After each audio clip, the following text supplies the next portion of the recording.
Hello hello hello, कैसे हो?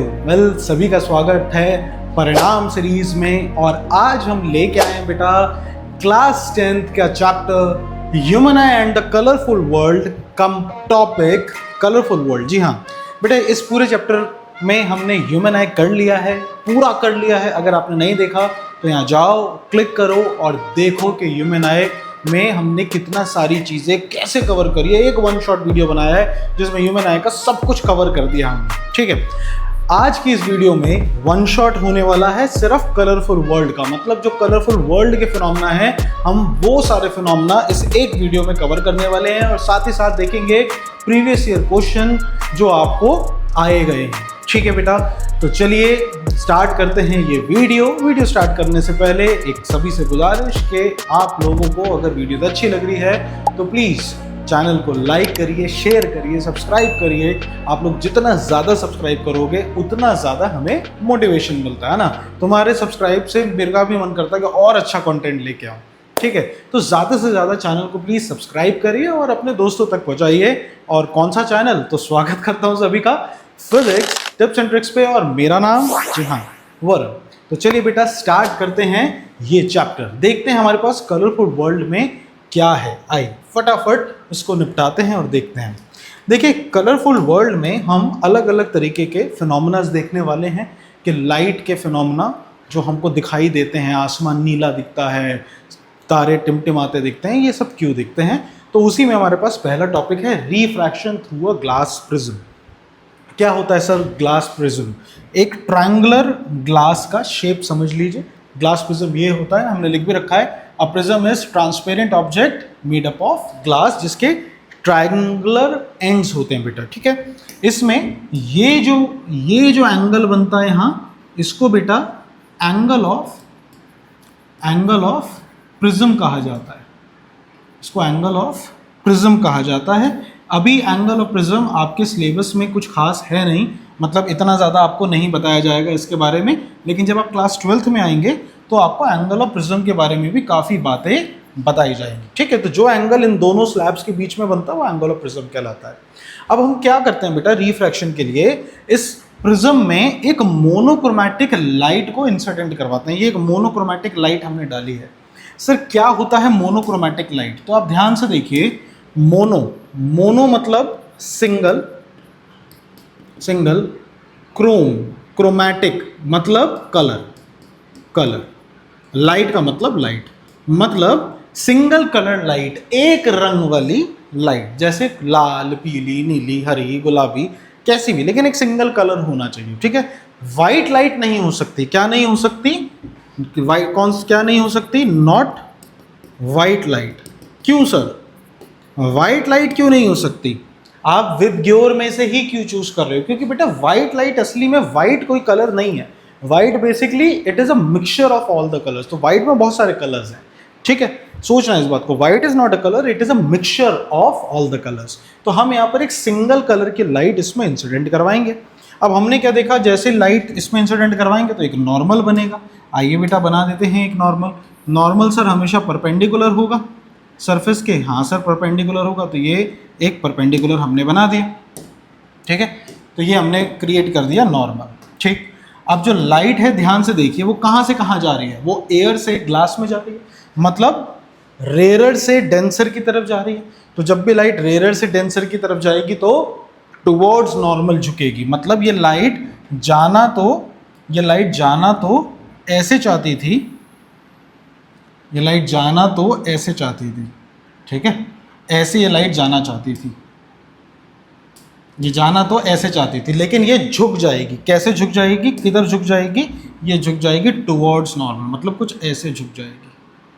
ठीक है ना, ऐसे, ये ऐसे नॉर्मल की तरफ ये झुक गई। ठीक है, झुक जाएगी नॉर्मल की तरफ। अब क्या है हमारे पास? अब ये यहाँ से बाहर निकलेगी बेटा, तो फिर से एक नॉर्मल बनाना पड़ेगा। आइए एक फिर से नॉर्मल बनाते हैं। तो यहाँ पे हम एक फिर से नॉर्मल बना देते हैं, तो ये एक और नॉर्मल बन गया बेटा। This is again normal.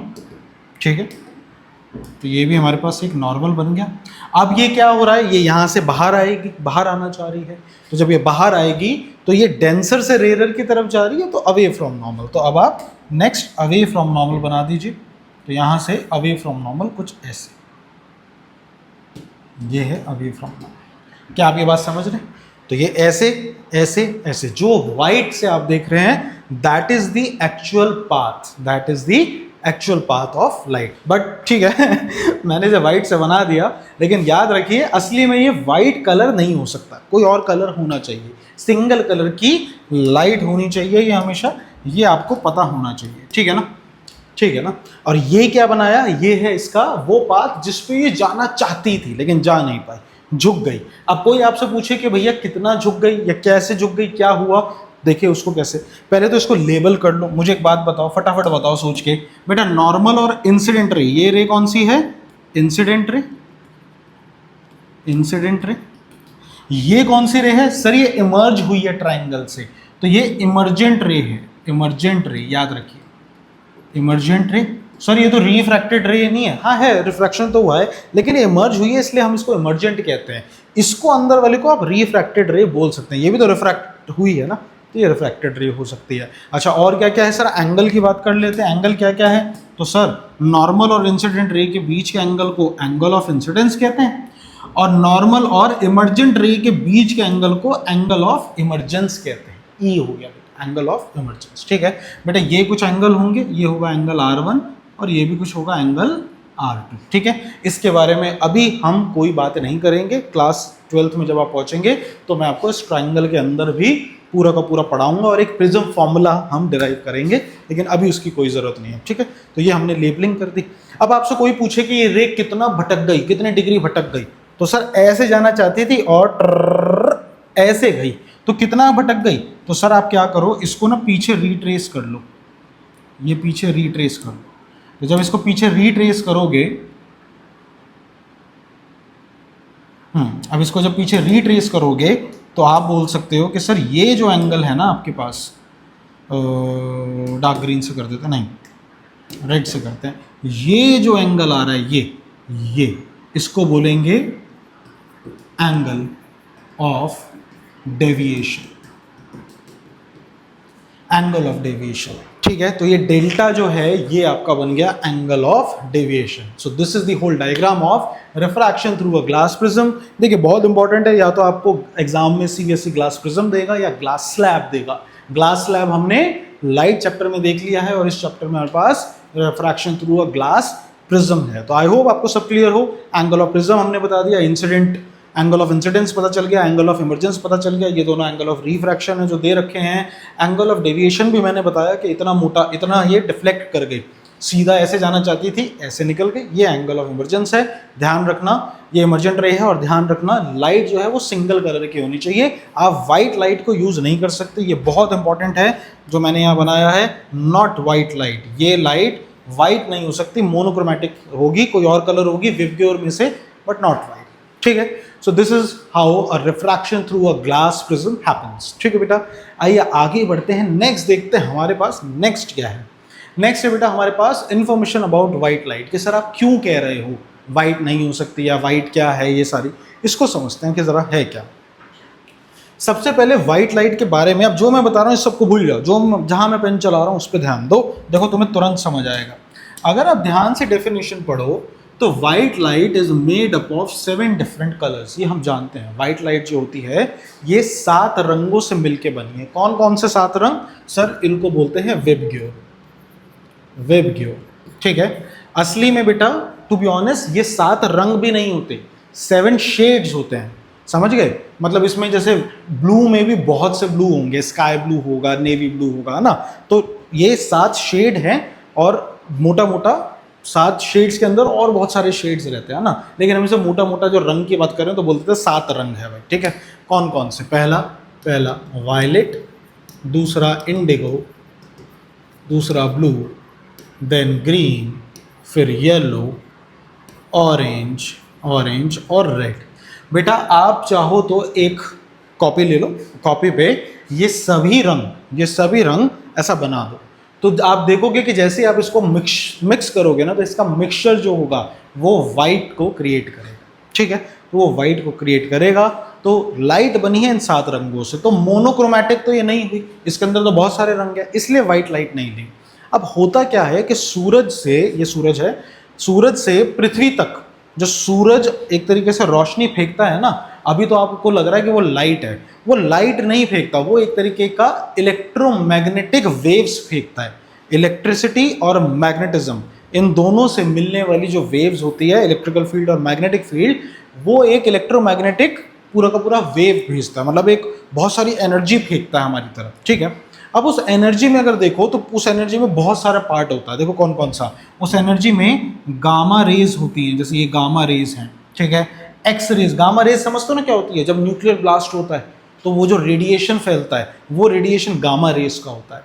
फिर एक्सरे भी होती है उसमें, एक्सरे क्या होती है, हड्डी वड्डी टूट जाए तो उसके बाद डॉक्टर कहता है ना एक्सरे करवाओ, ये भी खतरनाक होती है, ज़बरदस्ती एक्सरे नहीं करवाना चाहिए कि पता चला कि फ्री में मिल रहा है तो जाके ज़बरदस्ती करवा लिया, इतना रेडिएशन बॉडी में क्यों डालना है, तो एक्सरे भी खतरनाक है। तो गामा रेज आती है, एक्सरे आती है, फिर आती है UV rays, ultraviolet rays. तुम्हारे घर में आरओ लगा होगा ना, तो आरओ में क्या है, यूवी रेज निकल रही हैं, वो क्लीन करता है वाटर को, तो अल्ट्रा वायलेट होती है। फिर अल्ट्रा वायलेट के बाद बीच में जो ब्लैक सा तुम पार्ट देख रहे हो ना, ये होता है बेटा लाइट, ये होता है लाइट, इसको बोलते हैं लाइट। जो तुम लाइट कहते हो ना जिसको, वो ये छोटा सा पार्ट है जो विजिबल है, जो दिखता है हमें। देखो टू बी ऑनेस्ट, लाइट अदृश्य होती है, लाइट दिखती नहीं है। अरे तुम अपने चारों तरफ मुंडी घुमाओ और बताओ तुम्हें लाइट कहाँ दिख रही है, तुम चारों तरफ देखो, अभी चारों तरफ देखो, बताओ तुम्हें लाइट दिख रही है कहीं? हाँ सर दिख रही है। कहाँ दिख रही है? तुम्हें दीवार दिख रही होगी, तुम्हें पंखा दिख रहा होगा, है तुम्हें टीवी दिख रहा है, लाइट कहाँ दिख रही है? लाइट कहाँ दिख रही है? लाइट खुद इनविजिबल है, लाइट खुद इनविजिबल है। ये पार्टिकल्स हैं जो लाइट को स्कैटर करते हैं और तुम देख पाते हो चीज़ों को। अगर तुम चांद पे खड़े हो जाओ और चांद पे खड़े होकर सूरज और पृथ्वी को देखो, तो क्या तुम्हें बीच में लाइट दिखेगी? बीच में कोई लाइट नहीं दिखेगी। तभी तो जैसे स्पेस में जाते हैं गुप अंधेरा हो जाता है। तो क्या सूरज नहीं है? सूरज है, लेकिन वैक्यूम है, स्पेस में पार्टिकल नहीं है, इसलिए लाइट नहीं दिखती। तुम अपने आसपास देखो, तुम बताओ तुम्हें कहीं लाइट नहीं दिखेगी, कहीं लाइट खुद इनविजिबल है। ये पार्टिकल्स हैं जो लाइट को विजिबल बनाते हैं, समझे? तो ये सारी अदृश्य हैं, सब कुछ अदृश्य है, बस ये वाला जो पार्ट है ना लाइट, जब ये किसी पार्टिकल से टकराती है तो तुम्हें पार्टिकल दिखता है, तो हमको लगता है ओहो लाइट दिख गई हमें। अल्टीमेटली लाइट खुद इनविजिबल है। क्या आप ये बात समझे? तो ये लाइट है। अब इसके बीच में जब ये जो लाइट आती है ना, इसकी जो वेवलेंथ होती है बेटा, लाइट में तुम समझते हो तुम्हें क्या मिलता है? तुम्हें ये जो विबग्योर है, विबग्योर जो है, इसी को तो लाइट कहते हो तुम, यही तो है लाइट, वाइट लाइट। सर सूरज तो पीला है, अरे दिखता है पीला, असली में सूरज स्पेस में जाके देखोगे तो सफेद है, सफेद रोशनी फेंक रहा है, येलो नहीं फेंक रहा, सफेद। ये तो हमें दिख रहा है एटमॉस्फेरिक रिफ्रैक्शन की वजह से। ये वाइट है, तुम स्पेस में चले जाओ और सूरज को देखो, तुम्हें सफेद दिखाई देगा, तो सूरज यही वाइट लाइट फेंक रहा है। तुम्हारे घर में जो ट्यूबलाइट लगी है वो भी तो वाइट लाइट फेंक रही है, वो भी बिल्कुल ऐसा ही है मामला, समझे? तो सूरज जो है वो जो रेडिएशन फेंकता है, सूरज सफेद दिखेगा हमें, सफेद, ठीक है ना? तो ये जो लाइट दिखती है इसी में होता है बेटा वेबग्योर, वेबग्योर। और ये आपको लगभग 4000 एंगस्ट्रॉम से 7000 एंगस्ट्रॉम के बीच में इसकी वेवलेंथ रहती है। इसी के बीच में हमको सूरज, मतलब जो लाइट है वो दिखती है। देखो ये बना भी रखा है 4000 से 7000, ये नैनोमीटर में दे रखी है, मैं आपको एंगस्ट्रॉम में बता रहा हूँ, ठीक है? एंगस्ट्रॉम कुछ नहीं, यूनिट है बेटा, यूनिट है, डिस्टेंस की एक बहुत छोटी यूनिट है, ठीक है? तो ये देखिए 4000 से 7000 के बीच में वेवलेंथ आपको मिलती है। फिर इस वेवलेंथ से और आगे आ जाओ, 7000 से ऊपर चले जाओ तो आपको बेटा कौन सी रेडियो वेव्स मिलेंगी, इंफ्रारेड मिलेगी। इंफ्रारेड समझते हो, जो अदृश्य होती है, जो फिल्मों में जब कोई तिजोरी होती है ना, उसमें चोरी करनी होती है तो इनविजिबल जो तरंगे घूम रही होती है, जो दिखती नहीं आंखों से, इनविजिबल होती है, वो क्या होती है? वो आपकी इंफ्रारेड होती है। इंफ्रारेड के बाद आती है रेडियो वेव। सारा टेलीकम्युनिकेशन रेडियो वेव्स के थ्रू होता है, समझ गए? अब तुम ध्यान से देखो, फोन में कौन सी है? रेडियो वेव्स, ठीक है? और गामा रेज कहाँ मिलती है? जब न्यूक्लियर ब्लास्ट होता है। बताओ कौन सी खतरनाक है, रेडियो वेव्स या गामा रेज? कौन सी ज्यादा खतरनाक है? सर न्यूक्लियर ब्लास्ट वाली वेव ज्यादा खतरनाक है ना? रेडियो वेव्स तो जेब में लेके घूमते हैं हम, फोन में बगल में रख के सो भी जाते हैं तो भी इतना खास कुछ नहीं होता। तो गामा रेज बहुत ज्यादा खतरनाक है। इसका मतलब आप ये बोल सकते हो कि जैसे आप इधर से इधर जाओगे, देखो वेवलेंथ तो इधर से इधर जाने में इंक्रीज हो रही है, देखो 4000 से 7000, सो लेफ्ट से राइट वेवलेंथ इंक्रीज हो रही है, ये तो समझ आ रहा है। और क्या बोल सकते हैं सर, एनर्जी देखा जाए तो इसमें बहुत ज़्यादा है और रेडियो वेव्स में तो बहुत कम है, मतलब लेफ्ट से राइट एनर्जी डिक्रीज हो रही है। तो मैं एक और बना सकता हूँ आपको दर्शाने के लिए ये कि अगर मैं लेफ्ट से राइट जाऊंगा, ऐसा लेफ्ट से राइट जाऊंगा, तो मैं बोल सकता हूं कि एनर्जी विल डिक्रीज। एनर्जी जो होती है वो डिक्रीज होती है। अब ये बात तुम्हें याद करनी पड़ेगी कि एनर्जी और फ्रीक्वेंसी एक दूसरे के डायरेक्टली प्रोपोर्शनल है। ज़्यादा फ्रीक्वेंसी वाली लाइट में ज़्यादा एनर्जी होगी। तो अगर एनर्जी इस तरह डिक्रीज हो रही है तो फ्रीक्वेंसी भी इधर डिक्रीज होगी। तो आप बोल सकते हैं कि फ्रीक्वेंसी भी इधर डिक्रीज होगी। तो इस दिशा में फ्रीक्वेंसी और एनर्जी डिक्रीज होती है। अभी तक ऐसा कोई सवाल हमारे पास नहीं आया, एनर्जी और फ्रीक्वेंसी का कोई सवाल हमारे पास यहां से नहीं आया। तो इधर एनर्जी और फ्रीक्वेंसी डिक्रीज हो रही है, वेवलेंथ इधर इंक्रीज हो रही है। वेवलेंथ कैसी हो रही है? इधर इंक्रीज हो रही है, ये इंक्रीज हो रही है। वेवलेंथ देखो ना, 4000 से 7000, ये इंपॉर्टेंट है, आपको वेवलेंथ आपको पता होना चाहिए, ठीक है।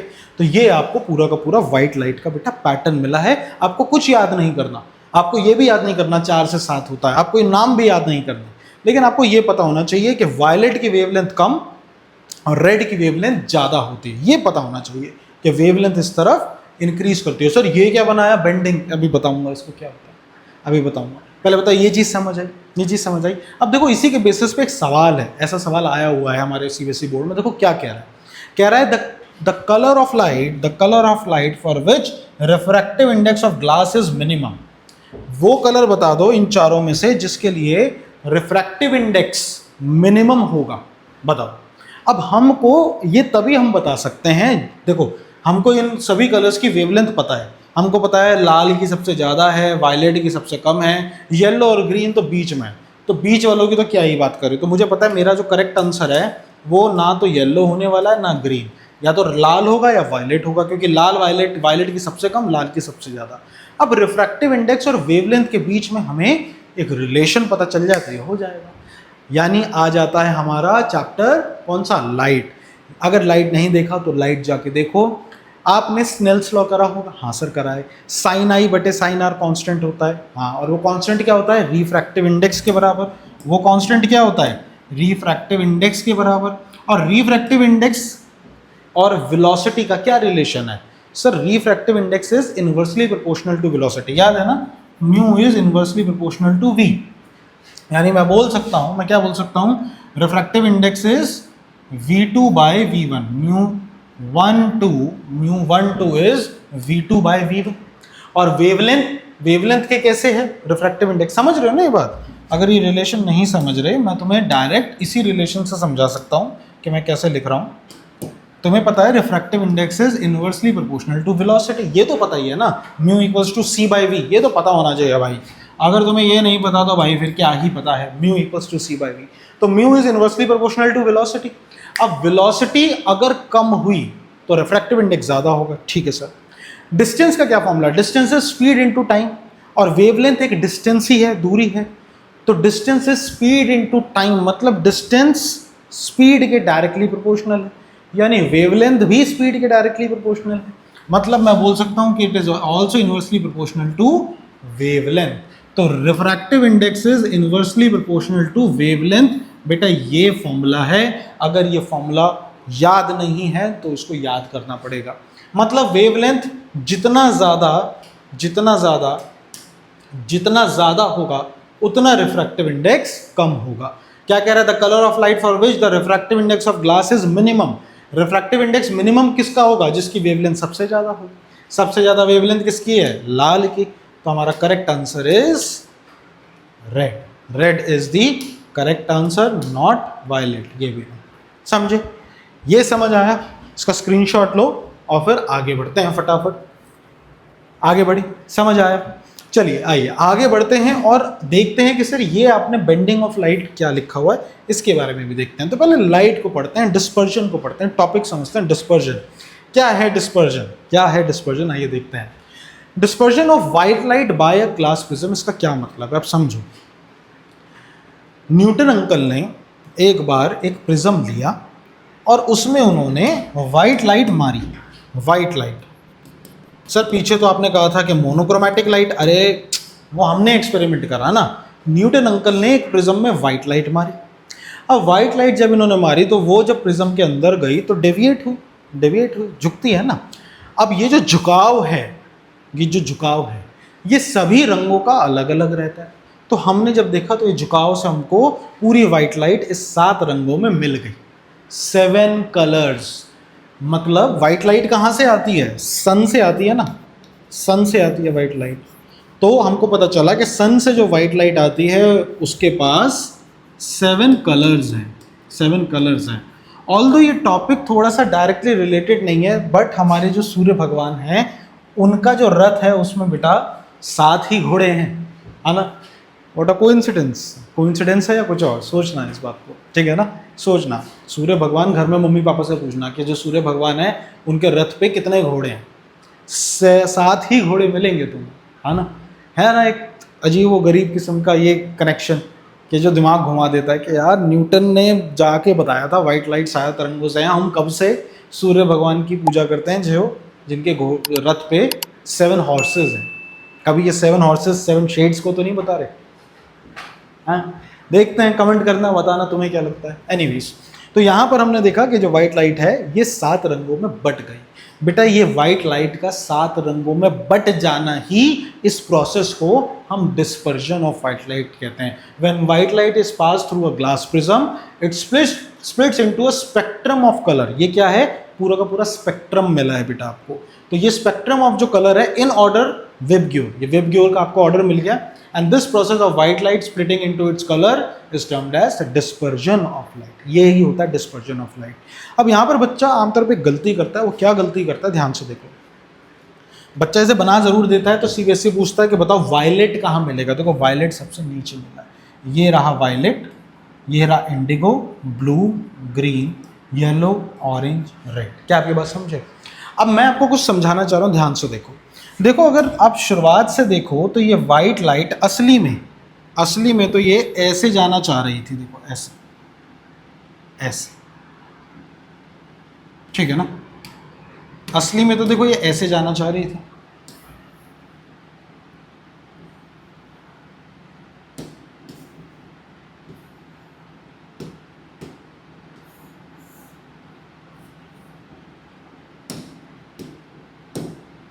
अब ठीक, असली में वाइट लाइट ऐसे जाना चाह रही थी।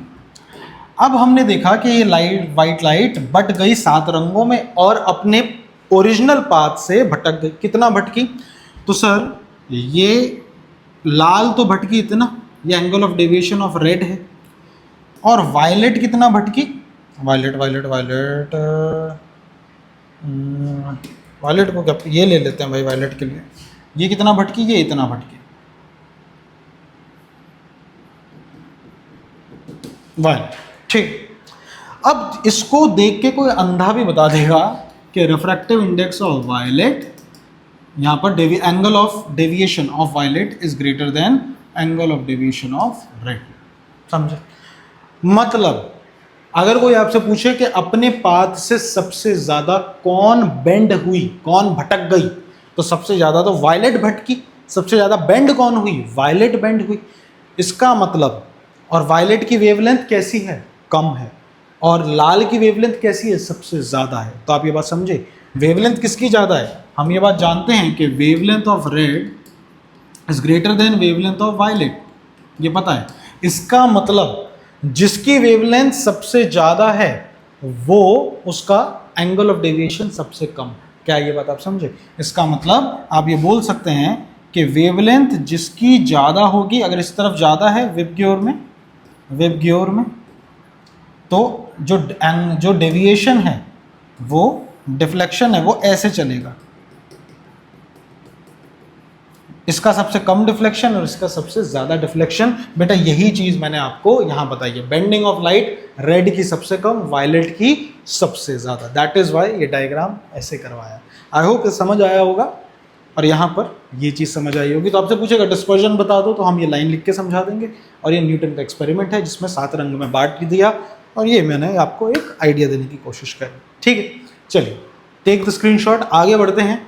आगे बढ़ते हैं, नेक्स्ट देखते हैं हमारे पास नेक्स्ट क्या है, रिकॉम्बिनेशन ऑफ वाइट लाइट। कुछ भी नहीं है, न्यूटन ने जब एक्सपेरिमेंट करा था, वाइट लाइट को 7 रंगों में बांटा था, वाइट लाइट को 7 रंगों में बांटा था, 7 रंगों में बांटा था, विबग्योर में जो बांटा था, उन्होंने इस प्रिज्म के आगे सेम प्रिज्म जिसका same angle of prism same है, सेम प्रिज्म उल्टा करके रख दिया।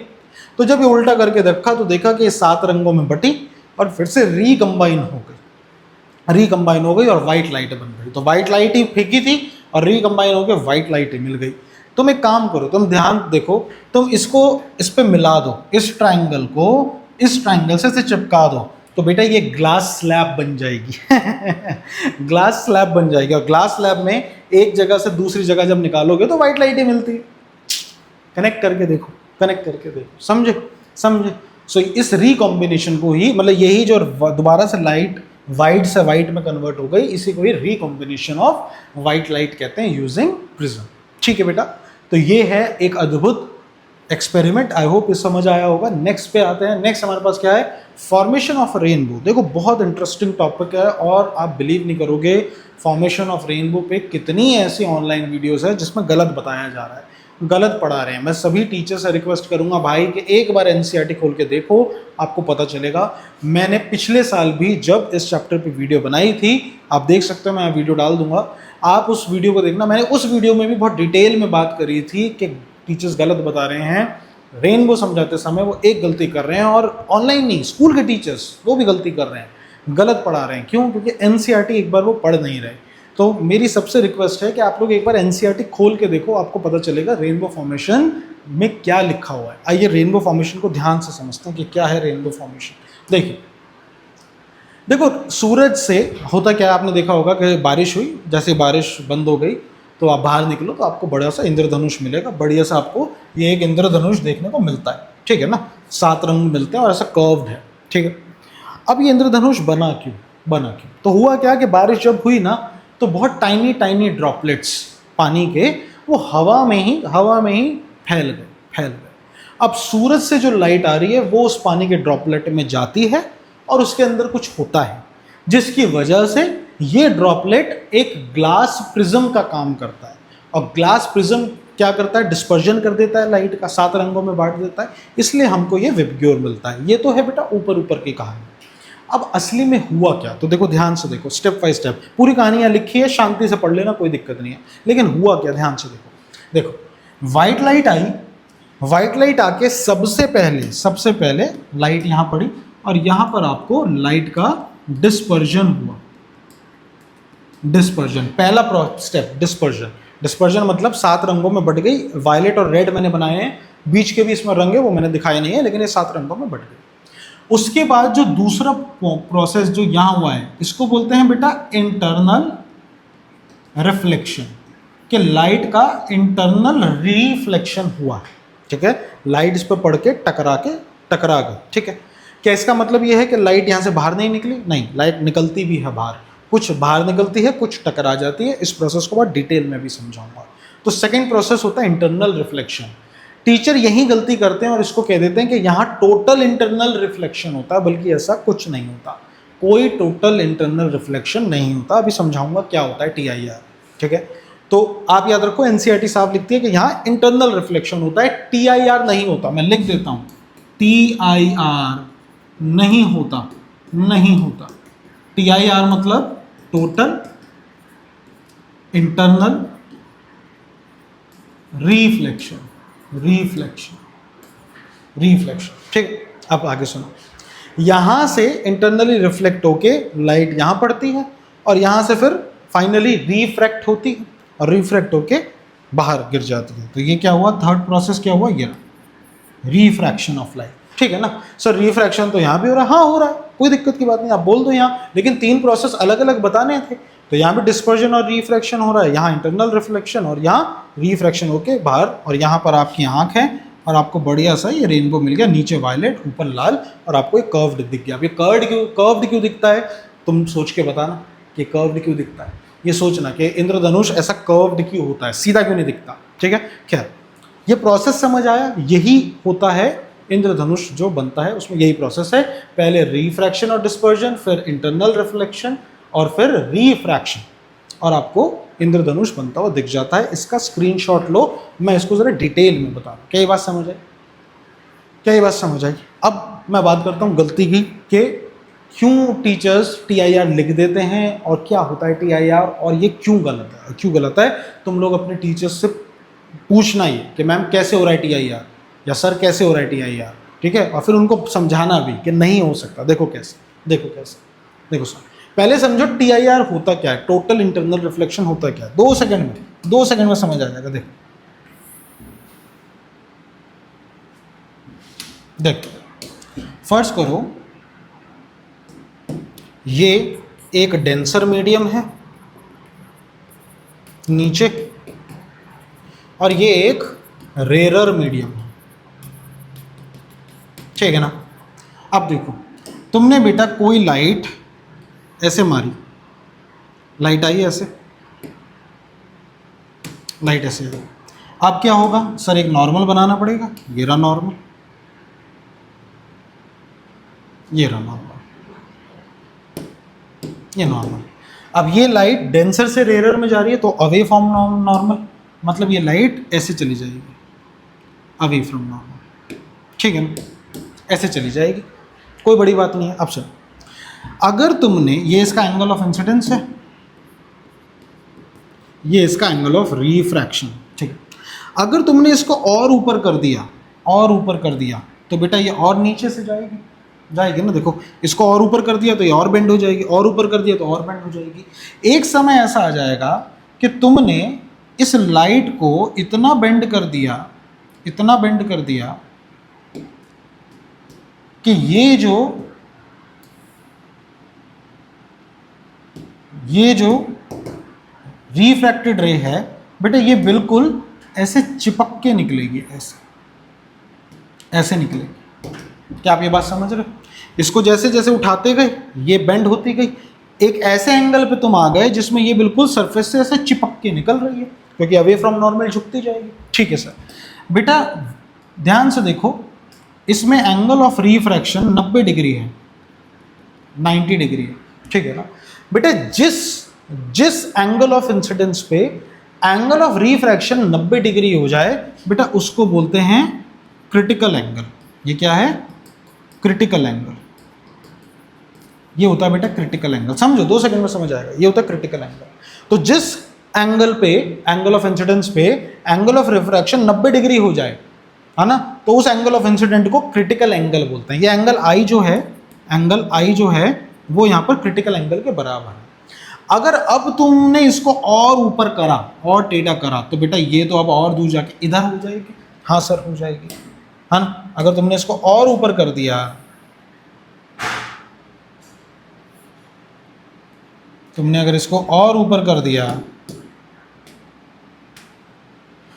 तुमने अगर इसको और ऊपर कर दिया तो अब ये पूरी की पूरी इंटरनली रिफ्रैक्ट हो गई। हाँ हो गई।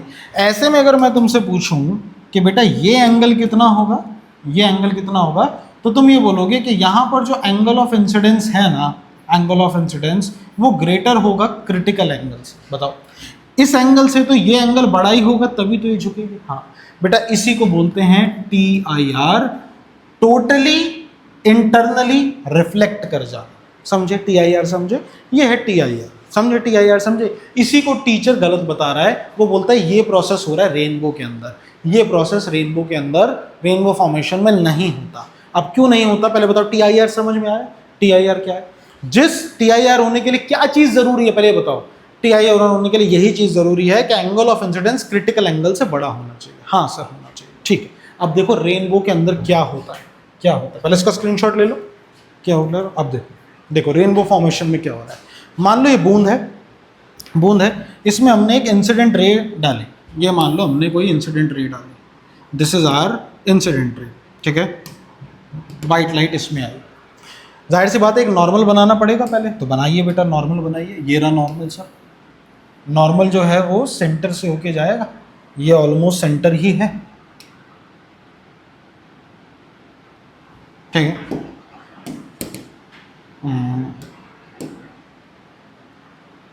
ये हमारा नॉर्मल हो गया, ठीक है ना। सो दिस इज नॉर्मल।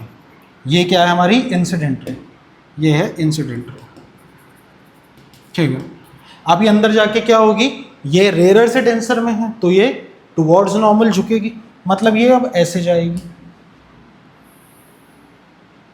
ऐसे जाएगी, ठीक है। अब एनसीईआरटी में डायग्राम क्या है कि ये यहां से इंटरनली रिफ्लेक्ट कर गई। अब रिफ्लेक्ट करने के लिए पहले एक नॉर्मल बनाना पड़ेगा। सर ये रहा वो दूसरा नॉर्मल, देखो ये रहा नॉर्मल,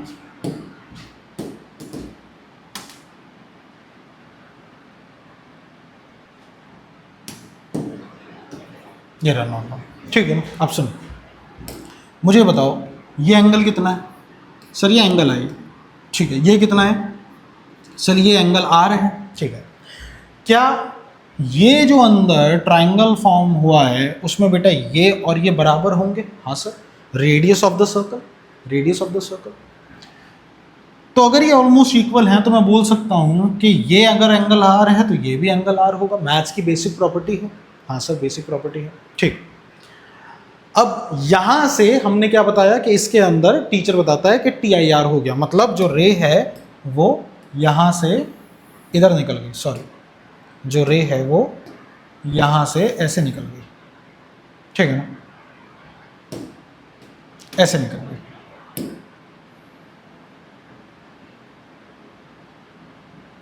ऐसे निकल गई, ठीक। अब सुनो, अब सुनो, नॉर्मल और रिफ्रैक्टेड रे के बीच के एंगल को एंगल ऑफ रिफ्रैक्शन कहते हैं। अब मेरी बात सुनना, अगर यहां TIR हुआ है तो TIR कब हो सकता है? सर TIR होने की एक ही कंडीशन है कि angle of incidence critical angle से बड़ा होना चाहिए। हाँ सर, बड़ा होना चाहिए, ठीक। इसका मतलब अगर यहाँ TIR हुआ है, इसका मतलब ये जो एंगल है जो यहाँ पे एंगल ऑफ इंसिडेंस की तरह काम कर रहा है, ये क्रिटिकल एंगल से बड़ा होना चाहिए। हाँ, होना चाहिए। मतलब for TIR angle R must be greater than critical angle. ये हमने कंक्लूड कर लिया। हाँ सर, डन। अब सुनो बेटा, अगर यहाँ से अगर मैं रे को उल्टा मार दूं, मान लो रे ऐसे नहीं जा रही, रे यहाँ से जा रही है, तो वो सेम पाथ लेके वापस बाहर निकल जाएगी। ये सत्य है, इसमें कोई झूठ नहीं है कि लाइट को अगर उल्टा करो तो वो रिट्रेस करके बाहर निकल जाएगी। हाँ, अब खुद सोचना, दिमाग लगाओ, दिमाग। अगर मैं इसको उल्टा मारता तो ये एंगल ऑफ इंसिडेंस होता? हाँ सर, होता। और अगर मेरे को यहां पर इस पॉइंट पे बेटा ये फिनोमेना चाहिए, ये फिनोमेना को क्या बोलते हैं? जब लाइट ऐसे टच करते हुए जाए, इसको बोलते हैं बेटा grazing emergence. Grazing emergence, grazing emergence में क्या होता है, जो रिफ्रैक्टेड रे है वो चिपक के निकलती है, चिपक के, ठीक है। अब सुनना, अगर मैं इसको उल्टा मारता तो यहां से ये जो रे ऐसे आ रही है, ये बेटा ऐसे जाती। अगर मुझे यहां पर ग्रेजिंग इमर्जेंस चाहिए तो ये रे ऐसे जाती और ऐसे जाके चिपक के निकलती, मतलब ये रे चिपक के ऐसे निकलती। हाँ या ना? उल्टा अगर मैं इसको करता, हाँ निकलती। सर अगर ये चिपक के निकलती तो ये एंगल 90 होता और ये एंगल R जो है ये क्रिटिकल एंगल के बराबर होता। हाँ होता। यहाँ पर यही तो हो रहा है, angle of incidence critical angle के बराबर है, तभी आपको ग्रेजिंग इमर्जेंस मिल रहा है। इसका मतलब यहाँ पर भी अगर मैं इसको उल्टा करता तो अगर यहाँ पर ये angle R, if angle R equals to critical angle, इसका मतलब ये रे मुझे ऐसे निकलती, ये मेरी इमर्जेंट रे होती ना। लेकिन असली में तो ऐसा कुछ नहीं हो रहा। असली में ये ऐसे थोड़ी हो रहा है। असली में तो रे अगर ऐसे गई है तो वो ऐसे जा रही है, ऐसे जा रही है। इसका मतलब मुझे यहाँ पर ग्रेजिंग इमर्जेंस नहीं मिल रहा, रे चिपक के नहीं जा रही, ग्रेजिंग इमर्जेंस नहीं हो रहा। अगर ग्रेजिंग इमर्जेंस नहीं हो रहा मतलब एंगल R क्रिटिकल एंगल के बराबर नहीं है, बल्कि कम है क्रिटिकल एंगल से। हाँ या ना बोलो, हाँ या ना बोलो। फिर से यहाँ पर रे गई, मैंने बोला इस पूरे वाइट पाथ को उल्टा इमेजिन करो, तो ऐसे रे डालोगे तो ऐसे निकल जाएगी। मैंने ये बोला कि अगर रे ऐसे डालने पर ग्रीन वाला पाथ फॉलो करती तो इसका मतलब ये एंगल R क्रिटिकल एंगल के बराबर होता, तभी आपको ये लाइन मिलती, जिसको बोलते हैं ग्रेजिंग इमर्जेंस। इसको क्या बोलते हैं? Grazing emergence. ये तभी मिलता। लेकिन हम देख रहे हैं डायग्राम में ऐसा कुछ नहीं मिल रहा। डायग्राम में तो रे ऐसे गई और ऐसे निकल गई। इसका मतलब ये जो एंगल आर है ये क्रिटिकल एंगल के बराबर नहीं है, नहीं है, ये क्रिटिकल एंगल के बराबर नहीं है भाई, तभी तो हमको ग्रेजिंग एमरजेंस नहीं मिल रहा। अगर ये क्रिटिकल एंगल के बराबर नहीं है यानी ये एंगल आर क्रिटिकल एंगल से कम है। हाँ, अगर ये R when R is smaller than critical angle तो हमारी ये कंडीशन कैसे ट्रू होगी? ये तो कह रहा है आर्क बड़ा है क्रिटिकल एंगल से, तभी यहाँ टी आई आर होगा। लेकिन हमने ये प्रूव करा है कि नहीं, angle R is smaller than critical angle, hence no T I R, no T I R, कोई टी आई आर नहीं होता बेटा बूंद के अंदर। क्या आप ये बात समझे? क्या ये चीज़ क्लियर हुई? इस चीज़ को समझो, अपने टीचर से भी पूछो कि ऐसा कैसे पॉसिबल है, और चाहो तो उनसे ये भी बता के देखो कि this is the whole process जो अंदर हो रहा है। रेन ड्रॉप के अंदर टी आई आर इनिशियली तो नहीं मिलेगा, ठीक है, इसलिए टी आई आर नहीं होता। तो याद रखिए, no T I R in raindrop, no T I R नहीं होता, टी आई आर नहीं होता, सिंपल इंटरनल रिफ्लेक्शन होता है। इंटरनल रिफ्लेक्शन का मतलब कि रे यहां से आई, असली में पता है क्या हो रहा है? असली में क्या हो रहा है? असली में क्या हो रहा है, तुम्हें अगर मान लो यहां से रे गई, इधर से रे जा रही है, मतलब सूरज कहाँ है? सूरज, सन, सूरज कहीं यहां पर है, यहां पर सूरज है, तुम्हें रेनबो देखना है, ये रेनबो देखना है। तो रेनबो तुम पता कैसे देख सकते हो? अगर तुम ऐसे देखोगे, देखो ऐसे हो क्या रहा है, ये लाइट यहां आके यहां भी आ रही है, यहां से बाहर भी निकल रही है, और अगर मैं यहां से रेनबो देखना चाहूंगा तो मुझे नहीं दिखेगा। क्यों? क्योंकि सूरज है मेरे आगे, इतना बड़ा वाइट स्पॉट, वाइट लाइट, जब ये मेरे आंखों में घुसेगी मुझे कुछ दिखाई थोड़ी देगा, ऐसा चांद का हो जाएगा। इसलिए रेनबो कभी भी सूरज की तरफ देख के आपको कभी नहीं दिखेगा, आपको सूरज से अपोजिट ऐसे देखना पड़ेगा। सर ऐसे कैसे दिखेगा? देखो टंग टंग, और ये जो आंखों में घुसेगा, ये घुसेगा तो बढ़िया से रेनबो दिखेगा। समझे आप ये प्रोसेस? आप ये प्रोसेस समझे? मैं अगर यहाँ खड़ा हो जाऊंगा ना तो सूरज की लाइट मेरे आंखों में आएगी, तो यहाँ से जो रेनबो बन रहा है, जो बाहर निकल रहा है, वो मैं देख ही नहीं पाऊंगा। इसलिए मेरे को ऐसे देखना पड़ेगा, ऐसे ऐसे, सूरज से विपरीत। अब ये मेरी आंखों में घुसेगी और मेरे को ये रेनबो दिखेगा। क्या आप ये प्रोसेस समझे? क्या ये चीज़ क्लियर है? ऐसे ही एक रेनबो फॉर्मेशन होता है। समझे बेटा? यहाँ इंटरनल रिफ्लेक्शन हो रहा है, यहाँ से लाइट बाहर भी निकल रही है, लेकिन हमारे लिए वो किसी काम की नहीं, वो हमें नहीं दिखेगी। Is this clear? Great, take the screenshot. अगर ये समझ आया, बढ़िया से स्क्रीनशॉट लो, विस्का लो। ये सिलेबस में नहीं है, डोंट वरी, ये सिर्फ समझाया है आपको, this is not in syllabus, ये भी सिलेबस में नहीं है, ये बस आपकी नॉलेज के लिए है, ठीक है। चलिए आइए अब आगे आते हैं, देखते हैं फाइनल कुछ छोटे छोटे टॉपिक। जो टॉपिक आ रहा है हमारे पास वो आ रहा है एटमॉस्फेरिक रिफ्रैक्शन। अब क्या होता है एटमॉस्फेरिक रिफ्रैक्शन? सर रिफ्रैक्शन तो हमें को पता है, लाइट जो होती है एक मीडियम से दूसरे मीडियम में जाती है तो बेंड करती है। बेटा यही जो लाइट एक मीडियम से दूसरे मीडियम में जाती है, ये क्यों जाती है? क्योंकि हर मीडियम का अलग अलग रिफ्रैक्टिव इंडेक्स होता है। सूरज से जो लाइट पृथ्वी पे आ रही है, पृथ्वी के ऊपर ये पृथ्वी है, इसके ऊपर बहुत अलग अलग लेयर है गैसेस की, जिसमें पृथ्वी के पास जो गैसेस हैं वो गर्म है और इससे ऊपर जाते जाओ तो ठंडी होती जाएगी। तो इससे हर मीडियम की डेंसिटी, ऑप्टिकल डेंसिटी अलग अलग है, यानी हर मीडियम का जो रिफ्रैक्टिव इंडेक्स है वो अलग है। तो जब लाइट एक आती है अर्थ के एटमॉस्फेयर में एंटर करती है तो वो बेंड होती है, क्योंकि अलग अलग मीडियम में जा रही है। बेटा इसी को ही कहते हैं एटमॉस्फेरिक रिफ्रैक्शन। लाइट जो है वो रिफ्रैक्ट कर रही है हर लेयर से दूसरी लेयर में जाते हुए, ठीक है। सो this is atmospheric refraction, the refraction of light caused by the earth atmosphere is called atmospheric refraction, ठीक है। ये पूरी कहानी जो मैंने बताई यहाँ लिख रखी है, इसको बढ़िया से आप छाप लेना, कोई दिक्कत नहीं। ये आप एक तरीके से एटमॉस्फेरिक रिफ्रैक्शन, ठीक है। अब इस एटमॉस्फेरिक रिफ्रैक्शन की वजह से आपको कुछ ना कुछ फिनोमेना देखने को मिलते हैं। कौन कौन से फिनोमेना? देखो, जैसे पहला क्वेश्चन आया, व्हाई डू स्टार्स ट्विंकल? आप रात को तारे देखो तो आपको ऐसे टिमटिमाते हुए दिखाई देंगे। क्यों टिमटिमाते हैं तारे? उसका एक एग्जाम्पल देता हूँ। देखो एग्जाम्पल देखो क्या है। फर्स्ट करो, आपका जो स्टार है वो ये है, दिस इज योर स्टार। अब हो क्या रहा है कि स्टार से जो रोशनी आती है वो हमारी आंख में ऐसे जाती है, स्ट्रेट गई, और यहाँ से ये बेंड होते होते होते होते होते होते होते ऐसे बेंड होते होते हमारी आंख में गई। अब हमारी आंख को ऐसा लगता है कि ये जो लाइट है ये कहीं यहाँ पीछे से आ रही है, इधर से, ठीक है ना। तो ये हमारी आंख को लगता है कि लाइट तो कहीं पीछे से आ रही है, तो जो ये स्टार है ना, ये क्या है, actual position, actual position of star. हमारी आंख को लगता है कि स्टार यहाँ है और ये होती है अपरेंट पोजीशन ऑफ स्टार।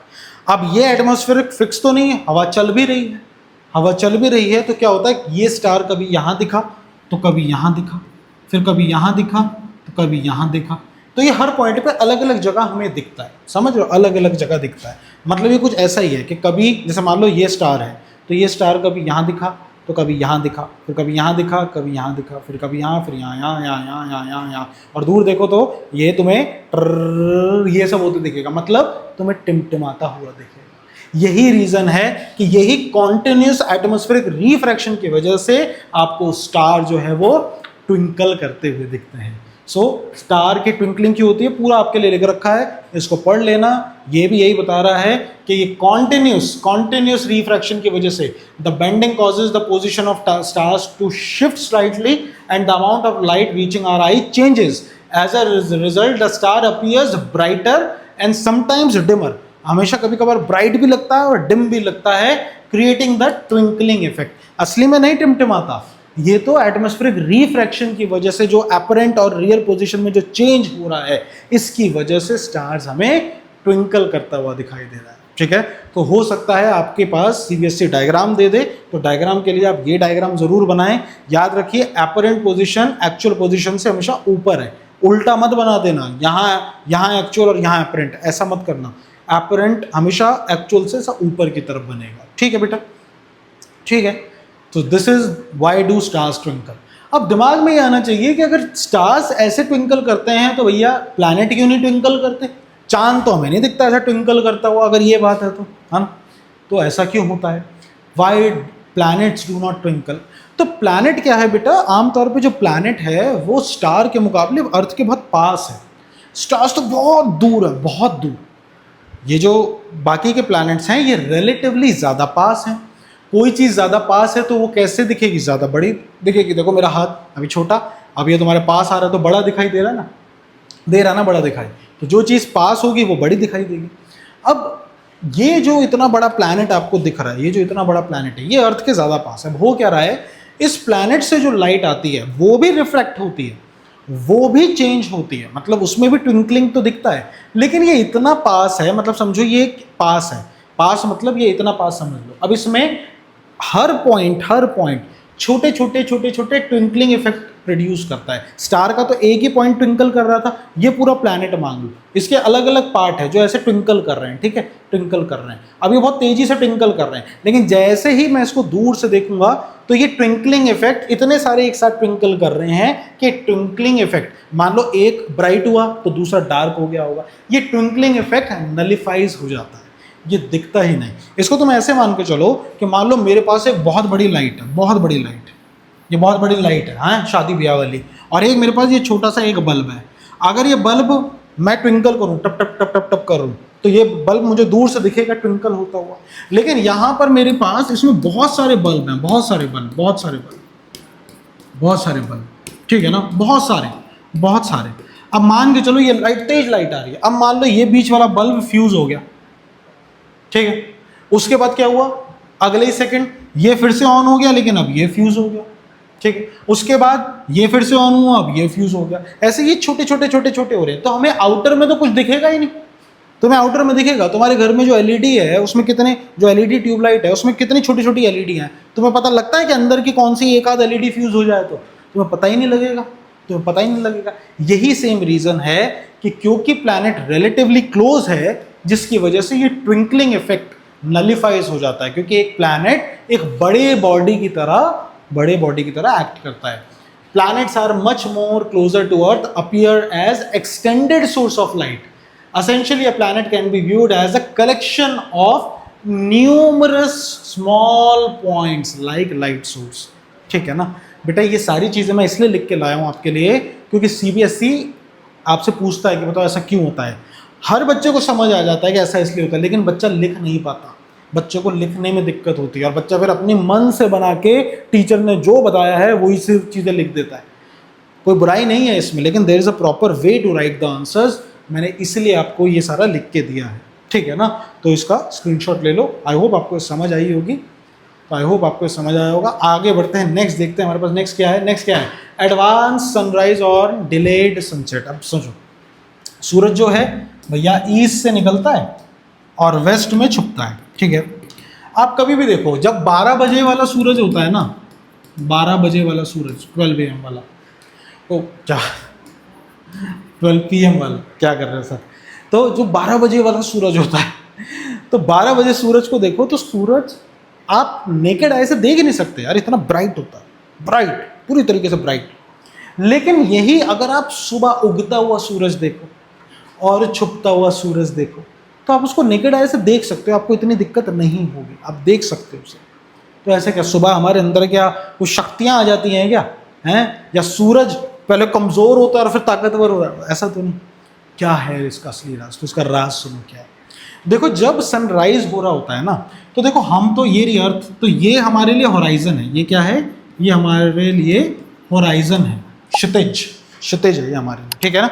हम इसको ऐसे ऐसे सीधा देख सकते हैं। और क्या क्या देख सकते हैं, जो बच्चे दिल्ली, मुंबई, बैंगलोर इन सब में रह रहे हैं, जहाँ भी खड़े हो जाओ, ये कितनी बड़ी बिल्डिंग, उन बच्चों ने कभी जीवन में ऐसे सूरज डूबता हुआ देखा ही नहीं कि सामने ऐसा सूरज डुबक करके डूबा है।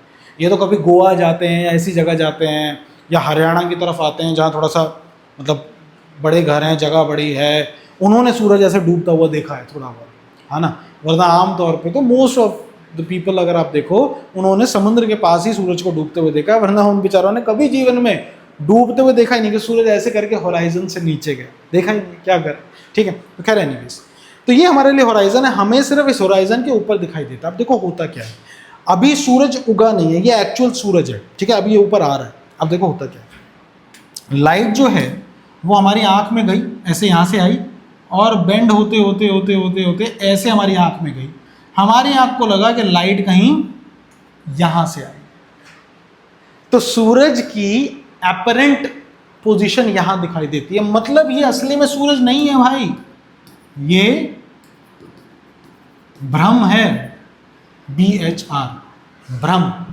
मतलब ये क्या कहते हैं ना, ये दुनिया मोह माया है, क्या है, माया ही तो है। कहते हैं ना माया से दूर रहो, आँख जो देखती है वो सत्य नहीं है, ये माया है, ये माया ही तो है।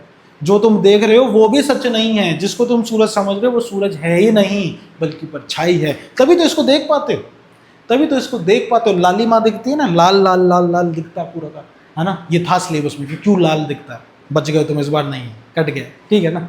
तो एक्चुअली में ये सूरज नहीं है। और यही सेम पॉइंट यहाँ होता है कि सूरज ऑलरेडी डूब चुका है, डूब चुका है सूरज, लेकिन जो रेज है वो ऐसे आ रही है और हमको लगता है कि यहाँ से रे आ रही है, मतलब ये सनसेट हो चुका है, सनसेट हो चुका है, लेकिन हमको सन की एपरेंट पोजीशन यहाँ दिख रही है। और यही सेम एपरेंट पोजीशन, यही सेम एपरेंट पोजीशन हमको यहाँ भी दिख रही है, असली में वहाँ है नहीं। तो ये जो उठा हुआ दिख रहा है, ये क्षितिज के ऊपर दिखता है, इसलिए हम नेकेड आई से देख सकते हैं। 12 बजे वाले को देख के दिखाओ तब पता चले। तो ये this is the reason, take the screenshot. I hope ये समझ आया होगा आपको, ठीक है ना। ये सारे रीजंस पता होने जरूरी है, उसके बाद तो आप इसको एज इट इज लिख सकते हैं, ठीक है। आइए नेक्स्ट देखते हैं। नेक्स्ट हमारे पास क्या है, scattering of light by earth. CBSE बहुत बार पूछता है कि स्कैटरिंग ऑफ लाइट क्या है, या टिंडल इफेक्ट क्या है। तो इसको देखो, देखो होता क्या है। देखो सन से वाइट लाइट आई, वाइट लाइट मतलब 7 शेड्स ऑफ कलर, मतलब विबग्योर आया। अब क्या होता है हमारे एटमॉस्फेयर में, ये जो एटमॉस्फेयर है इसमें एयर मॉलिक्यूल्स, डस्ट पार्टिकल्स, बहुत सारे पार्टिकल्स होते हैं, ठीक है ना।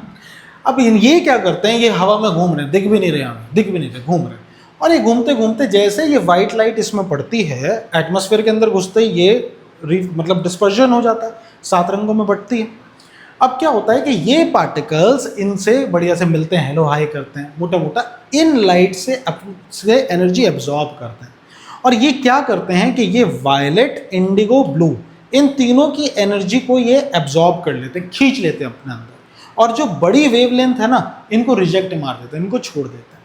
और ये इन तीनों की एनर्जी एब्जॉर्ब करते हैं और एब्जॉर्ब करके फिर दोबारा से रेडिएट करते हैं, छोड़ते हैं।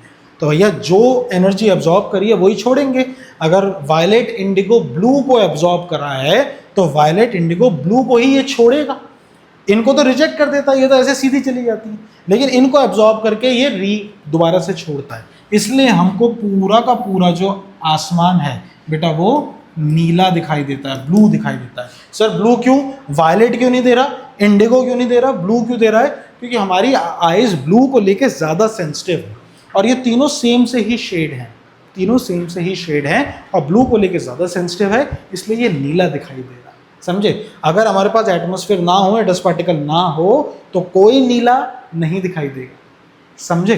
कोई नीला नहीं दिखाई देगा। ठीक है, तो जब ये लाइट को एब्जॉर्ब करके दोबारा छोड़ता है, इसी प्रोसेस को स्कैटरिंग कहते हैं। The scattering of light can be defined as the process in which light gets disperse, light बट गई, disperse all around the surrounding due to small tiny particle. ये है वो स्मॉल टाइनी पार्टिकल। समझे? Small tiny particle यही है बेटा। ठीक है, तो this is what scattering is. ये स्कैटरिंग ही है जिसकी वजह से आपको आसमान नीला दिखाई देता है। ठीक है ना, डीप सी नीला दिखाई देता है। ठीक है, और ये स्कैटरिंग ही है जिसकी वजह से आप देखते हो कि लाल रंग से सारे के सारे रेड बोर्ड या रेड क्या ट्रैफिक सिग्नल्स, डेंजर साइन लगाए जाते हैं।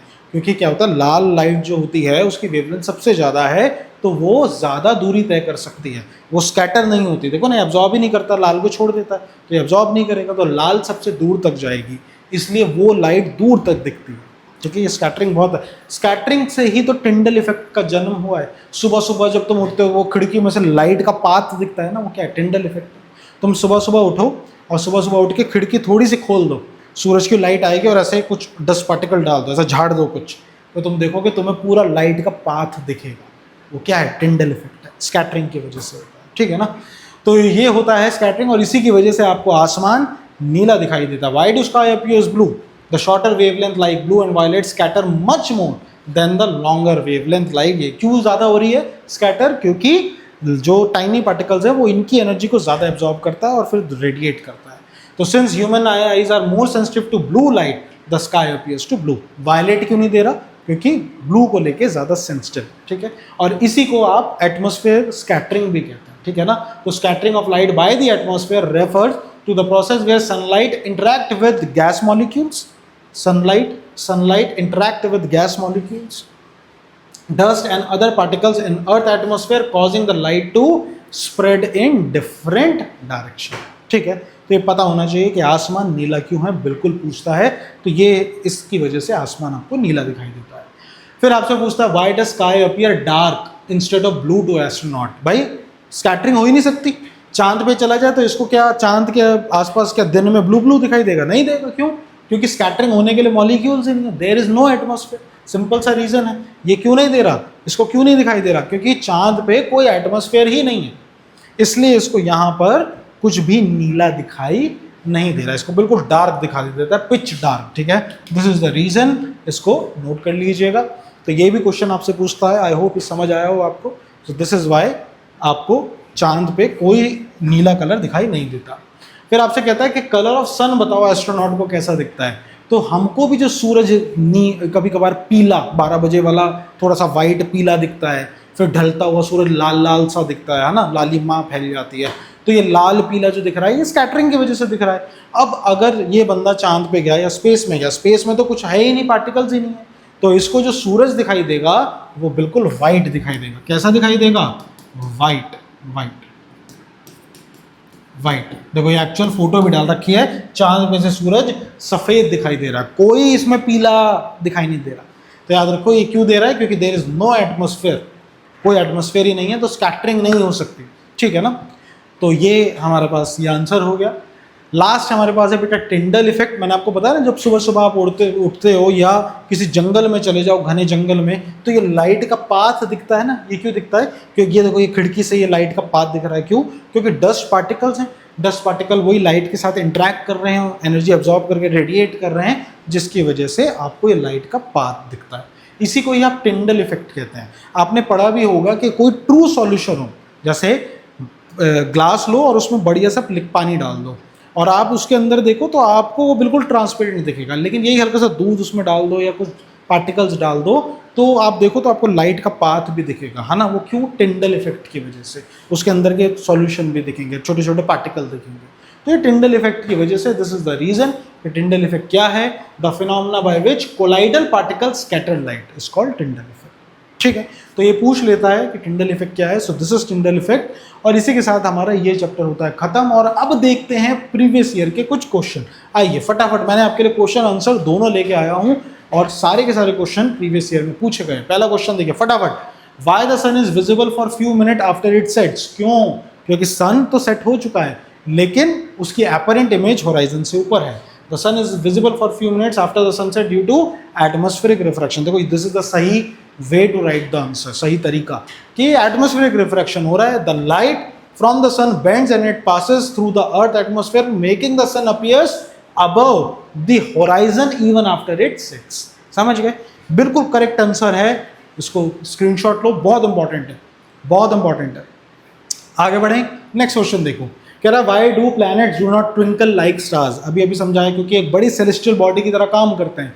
तो planet do not twinkle like stars because they are much closer to earth and act as an extended source of light.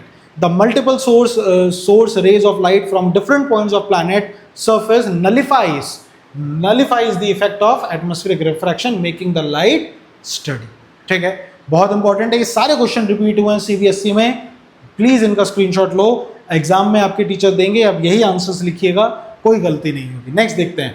Why is the danger signal is red in color? लाल क्यों होता है? हरा पीला नीला क्यों नहीं होता? लाल ही क्यों होता है? मैंने बताया लाइट की वेवलेंथ लॉन्गेस्ट होती है, लॉन्गेस्ट होती है तो वो बिना स्कैटर हुए दूर तक जा सकती है। तो दूर तक जाएगी तो दूर तक देखेगी। दिस इज द रीजन कि जो लाइट है, जो रेड कलर है, वो दूर तक दिखता है, इसलिए डेंजर साइन या ट्रैफिक सिग्नल आपको लाल दिखता है। ऐसे एक और देखते हैं, देखिए असर्शन रीजन दे रखा है। The rainbow is a natural spectrum of sunlight in the sky. ठीक है, ठीक। फिर क्या कह रहा है? Rainbow is formed in the sky when the sun is overhead and water droplets are also present in air. तो बिल्कुल सही है, बिल्कुल सही है। तो both assertion and reason are true and reason is correct explanation of assertion, दोनों सही। ठीक, नेक्स्ट देखते हैं। नेक्स्ट क्या है हमारे पास? Explain why stars appear higher in the sky than their actual position. Star जो है वो ऊपर क्यों दिखता है? अपरेंट पोजीशन स्टार्स की ऊपर दिखती है ना, क्यों दिखती है? Same atmospheric refraction.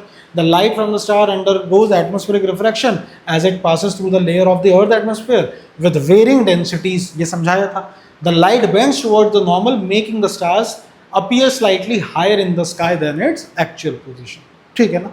तो ये सारे क्वेश्चन सारे पूछे गए हैं, सारे आपके लिए इंपॉर्टेंट है।